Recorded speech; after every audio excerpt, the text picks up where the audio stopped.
Jadi ini sangat berdampak, implikasinya sangat luas dan ini ditunggu oleh pengacara manapun. Jadi sangat berdampak sekali. Kenapa? Karena jangan lupa, hampir tidak ada lubang yang kosong di dalam gugatan kami. Gugatan itu mungkin sepenuhnya ditolak. Kalau tidak diterima nggak mungkin. Ditolak itu mungkin karena mungkin ya yang terburuk kita tidak pernah bisa memperlihatkan ijazah Pak Jokowi.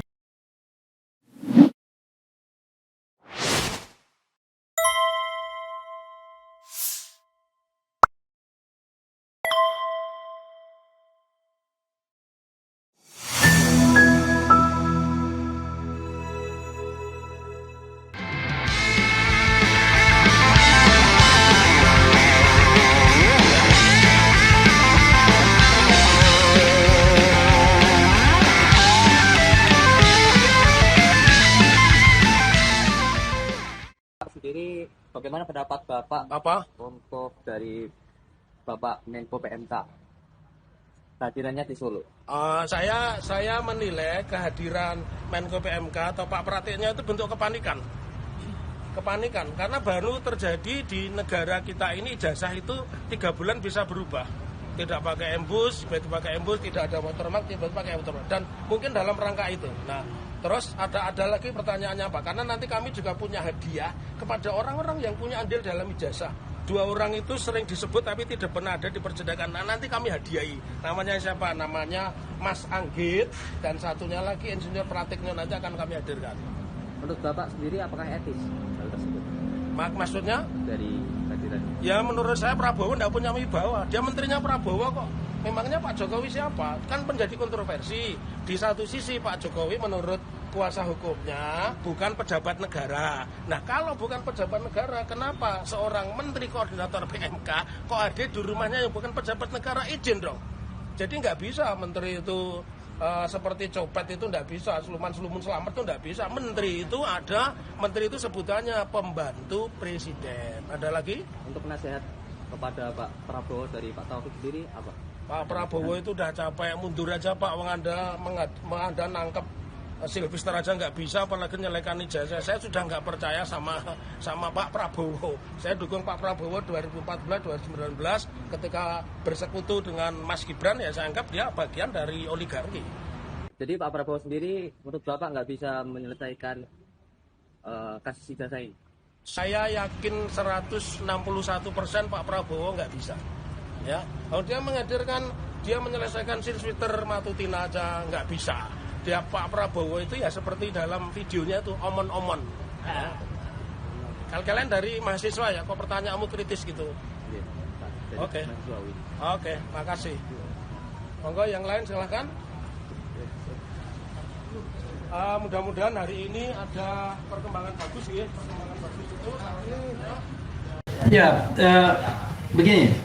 Tentu pemirsa pengen tahu siapa yang digugat, yes, siapa penggugat, dan apa petitumnya atau permintaannya.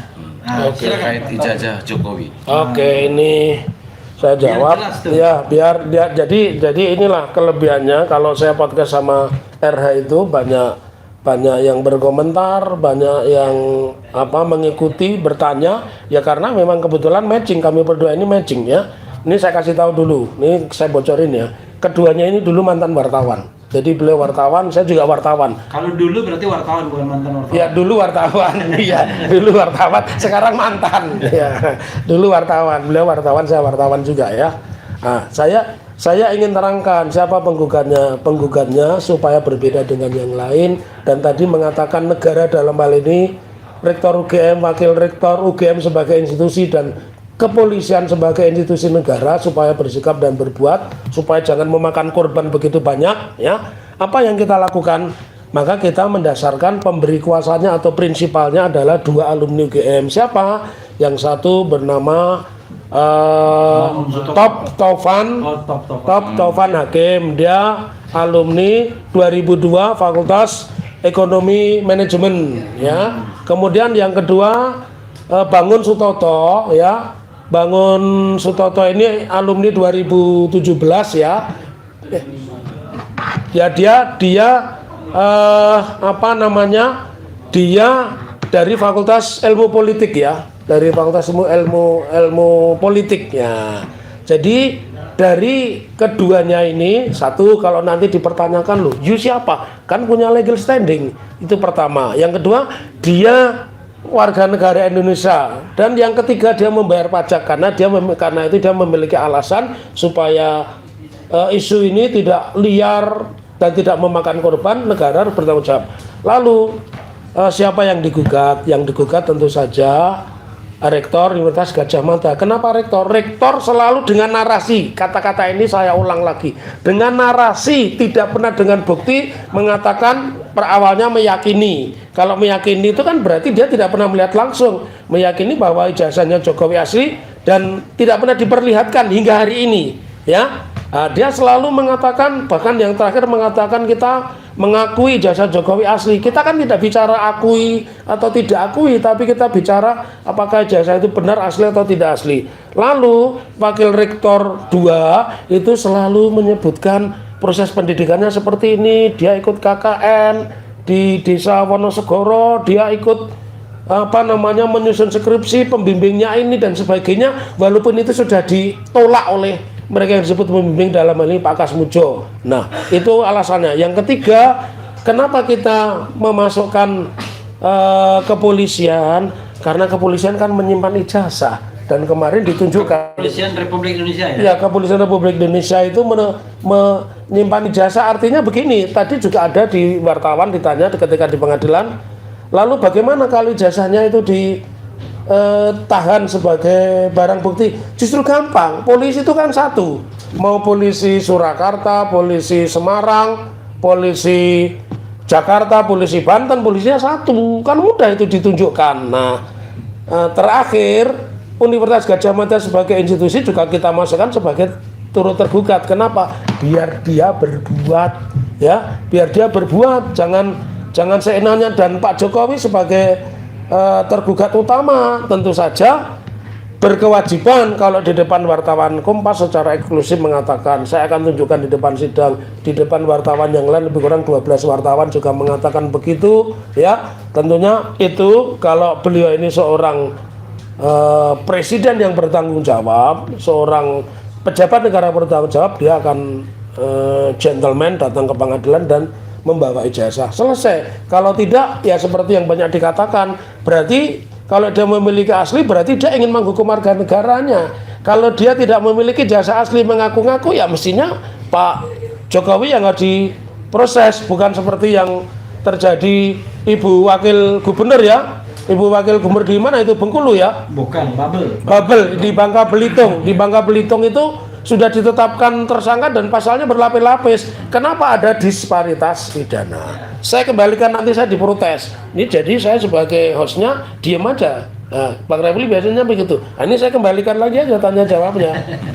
Jadi mungkin nanti Fadli tambahkan ya. Jadi penggugatnya adalah dua alumni UGM, ya. Top-topan sama Bangun Sutoto. Betul. Kemudian tergugatnya adalah Rektor UGM. Jokowi dulu. Oh, Jokowi. Rektor UGM. Wakil Rektor 2. Kemudian kepolisian. Turut yang kelimanya, turut tergugatnya adalah institusi perguruan tinggi UGM. Oke, sebagai institusi. Ya. Pertanyaannya petitumnya apa tadi? Oh, lupa, belum terjawab nih petitumnya. Nih enaknya kalau yang tanya mantan wartawan, ya. Mantan wartawan atau pernah jadi wartawan? Cerdas dia, tajam. Itu tajam. Saya susah. Biasanya nggak jarang bertanya begini. Betul, ya. Bahwa tuntutannya negara dalam hal ini Pak Jokowi selaku pejabat dan antara kepolisian yang menyita ijazah UGM dan wakil rektor 2 itu menunjukkan ijazah di depan sidang biar polemik selesai, biar tidak ada orang di penjara. Aneh, ya, kalau orang di penjara hanya karena tanya ijazah, sementara ijazah yang aslinya tidak pernah ditunjukkan, tiba-tiba orang yang bertanya dan memuat ulang itu dijadikan tersangka. Itu sangat aneh dan semua orang ahli hukum pidana, hukum tata negara, ya, terus hukum karma, semua pasti bertanya itu. Tidak pernah terjadi seperti itu. Oke, jadi secara spesifik adalah mereka tanggung renteng Yes. untuk menunjukkan ijazah. Ya. Pokoknya ijazahnya ditunjukkan. Pertanyaannya Pak Taufik, pada Ya. tanggal 15 Desember ini buat Fadli ya. Oke. Pada tanggal 15 Desember 2025 hari Senin yang lalu, kita kan lawyer mengikuti gelar perkara khusus. Pak Taufik karena halangan tertentu Ya. yang jauh tidak ikut, pada Ya. waktu itu. Tapi saya sama Fadli ikut, ya. Itu sudah ditunjukkan ijazahnya. Nah, lalu mungkin pancingan buat Fadli. Jadi ngapain lagi? Ya gitu. Silakan Fadli. Yang juga hadir dalam gelar perkara khusus tersebut. Kalau yang ini Fadli nggak pakai zone ya? Enggak. Nggak pakai ya. Dan juga tidak zong. Tidak zone. Fadli sungguhan ini. Ya makanya kalau kita kaitkan persidangan CLS ini di PN Surakarta, ketika para penggugat meminta Para tergugat, ya. para tergugat menghadirkan ijazah, tentu kan jawabannya sederhana. Ijazah itu sedang dalam penyitaan Polda Metro Jaya, Ya. kan begitu. Nah, kemudian kalau dibalikan kepada RRT tersangka dalam perkara ini, Polda Metro Jaya juga sudah menyampaikan, sudah diperlihatkan ijazah barang bukti kepada para tersangka. Nah, makanya kan kemudian kita apa sih putusan yang mungkin gitu, yang mungkin bakal lahir dari proses persidangan CLS ini seperti itu. Kalau misalnya penggugat itu dikabulkan, apa sih putusannya yang bisa berdampak pada ijazah Jokowi ini? Gitu. Langsung aku jawab ini Iya. ya. Nah, jadi Ya. kalau pertanyaan itu disampaikan ke saya, Jadi kan sebentar. Kalau saya terjadi microslip, saya mohon maaf. Karena memang baru datang dari Jakarta jam 2 dini hari, jalan dari Jakarta langsung ke PN Surakarta, Surakarta. dan sampai sekarang belum menyentuh Ya. bantal dan kasur. iya. Tapi sudah menyentuh 20 tusuk daging Nah, kambing. daging kambing Pak Manto. Pak Manto. Pak Manto. Iya. Ditambah yang diicip-icip itu apa? Sumsum. Sumsum. Sum-sum ya. Cukup bikin ngantuk. Silakan. jadi begini, aku mau jawab yang ditanyakan oleh Fadli ya. Jadi sangat berdampak sekali. Kenapa? Karena jangan lupa hampir tidak ada lubang yang kosong di dalam gugatan kami.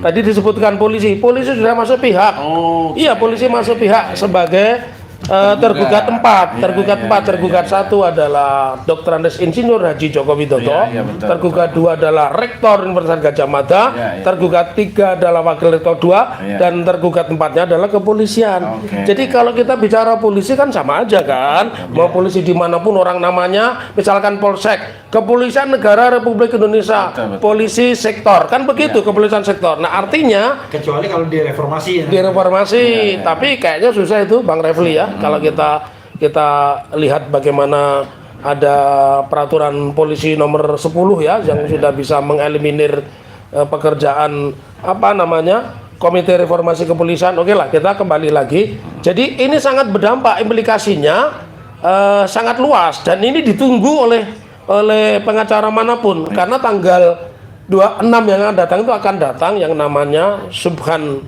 Palal akan namanya sebenarnya Subhan Palar. Palar. Waktu kecil dia tuh nggak bisa ngomong R. Palal. Oh iya. Makanya kok lucu Subhan Palal. Ya. Kemudian yang ketiga akan datang penggugat yang lain siapa? Insinyur Komardin Didin SH MM. Dia yang menggugat di Sleman. Nah, jadi ini implikasi yang sangat luas, karenanya kami minta doa dan dukungannya datang ke pengadilan ya. RRT datang juga. Iya, makanya, dan ini kalian yang tidak tahu ya, dia itu sahabat saya, tapi tidak saya perbolehkan masuk ruang sidang. Yang saya perbolehkan itu Pak Amin Rais, bahkan Rismon pun tidak saya izinkan masuk ke ruang sidang. Itulah seorang yang profesional, karena apa? Nanti akan ditolak kalau mereka ini jadi saksi atau jadi ahli. Jadi tokoh-tokoh itu yang masuk ke ruang sidang hanya Prof. Amin Rais, selebihnya nguping, mungkin nguping saja juga enggak ya kayaknya. Ya. Tadi di ruang tunggu kok, ruang tertutup. Kita ngobrol-ngobrol. Iya, ngobrol-ngobrol. Jadi ini sesungguhnya sangat indah ya. Ketika orang dituduh menggunakan, bukan dituduh, ketika orang ditanyakan keabsahannya mengaku UGM, pengadilan tempat yang terhormat karena yang datang juga orang-orang terhormat. Begitu Fadli. Iya. Ya. Tadi memang menarik ya, tokoh sekelas Pak Amin Rais hadir di persidangan kita hari ini. Dalam kapasitas apa itu, Pak Taufik? Pak Amin itu harus tahu, Pak Amin itu sama dengan Bang Refli, sama dengan para penggugat. Mereka itu alumni Universitas Gadjah Mada. Oh, iya, UGM juga. Prof Amin itu Iya, guru besar UGM, ahli politik Timur Tengah. Pada saat itu ketika beliau masih menjadi dosen aktif. Nah, beliau berkepentingan, jangan lupa karena beliau itu aslinya kelahiran Solo. Jadi Prof Amin Rais itu kelahiran Solo, putra Solo. Makanya wajar dia datang dan tadi juga beliau mengatakan diri di samping kami, Mas Taufik, saya tidak akan memberikan keterangan atau saksi apapun, saya hanya memberikan doa. Nah, Oke. luar biasa kan ini doa. Iya. Bukan sebagai saksi ya. Bukan, tidak berkedudukan sebagai apapun kecuali sebagai orang tua yang menghadiri persidangan dan mendoakan supaya di persidangan ini Pak Jokowi juga hadir secara terhormat. Oke. Iya. Oke, ada lagi Fadli soal PN ini? Ya, berapa persen optimisme penggugat yang dikabulkan oleh majelis hakim? Saya optimisme saya di atas 60%.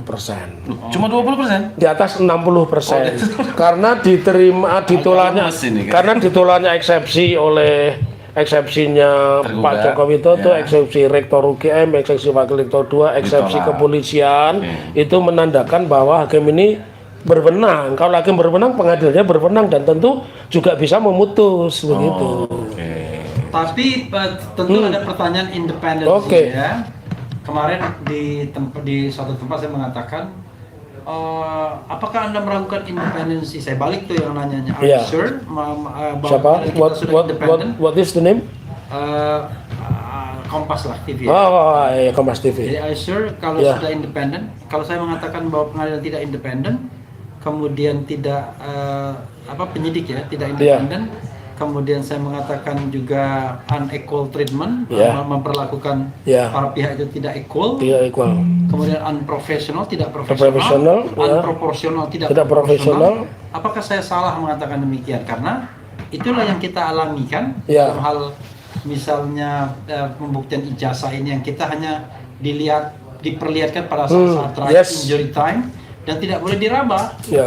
Bagaimana kita membuktikan sesuatu dokumen hanya dari katanya ya, Ya. kata labkrim ya atau lapor Ya. Mabes Polri ini sudah diuji dan identik ya kan Ya. asli dan lain sebagainya. Padahal persoalan kita adalah level of integrity-nya, level of trust-nya Yes. belum tentu kita percaya. Betul. Ya. Nah, karena itulah kemudian saya kok Gitu mikir ya.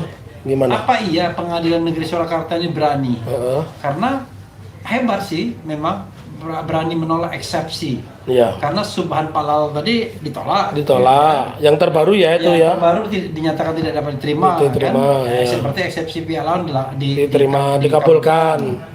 Kemudian di PN Jakarta Pusat dulu begitu. Ya. Pak Taufik sebelumnya Betul. waktu gugatan PMA begitu. Iya, gugatan nomor 099. Komardin Ya, sama. juga begitu. Betul, Nah, betul. tiba-tiba ini lewat Ya, ya. fase itu dan kemudian Iya. sekarang pembuktian. Apa iya? Nah, gitu. Oke. Gitu. Paling mau nambahkan? Iya, memang istimewa ya jadinya. Iya. Kayaknya PN makanya kita Surakarta rame-rame ini. ya. Ya. Kita rame-rame ke sini Iya, itu dalam betul. rangka itu. Ya, makanya menjawab pertanyaan Anda berdua, saya tadi kan mengatakan 60 itu yang 40 itu milik Tuhan ya, Iya, iya, milik iya. Tuhan. Kenapa? Itu secara teori saja. Ketika orang eksepsi ditolak itu berarti kan nanti kan ada skenario pemeriksaan bukti, pemeriksaan saksi. Salah satu saksinya adalah ahli, misalkan nanti Bang Remy kita hadirkan sebagai ahli tata negara, kemudian Rai Suryo kita hadirkan sebagai pakar telematika, kemudian Bu Dr. Tifa sebagai neuropolitika, dan Rismon Syanapar kita minta untuk mengaji Rismon Sianipar. Rismon Syanipar untuk mengaji Rismon terkapar bukan. bukan. Digital forensik. Rismon Syanipar untuk melakukan kajian digital forensik. Jadi sesungguhnya saya pun berharap hakim ini tidak sakit kembung, hakim tidak masuk angin, karena nanti kan ada 3 skenario tuh Bang Refli sama Fadli. Kita sama-sama lawyers ya, bukan lawyer. Jadi kita punya 3 skenario. Satu, bahwa gugatan itu mungkin sepenuhnya ditolak. Kalau tidak diterima nggak mungkin ditolak, itu mungkin karena mungkin ya yang terburuk kita tidak pernah bisa memperlihatkan ijazah Pak Jokowi. Aneh ini. Padahal kalau gugatan perdata itu kewajiban pembuktian itu ada pada penggugat dan tergugat ya. Oke.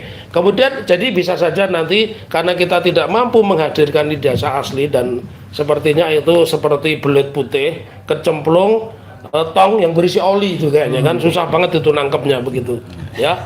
Nah, Sudah belut, licin. belutnya warna putih itu kan langka. Belut putih Masuk kecemplung oli. iya. Olinya oli nomor 1 lagi. Ya Allah. Terus yang kedua bisa aja skenario bahwa dikabulkan sebagian ya. Dikabulkan sebagian bahwa satu, pengadilan negeri pasti dinyatakan berwenang mengadili, namun pengadilan negeri tidak berwenang menghadirkan secara paksa keberadaan ijazah ya. Ya, pasti itu nanti seperti. Yang ketiga, ya ini yang kita semua berharap dikabulkan seluruhnya. Bahwa pengadilan negeri berwenang, bahwa pengadilan negeri bisa memerintahkan seperti harapan itu di online kan semua pertanyaan begitu.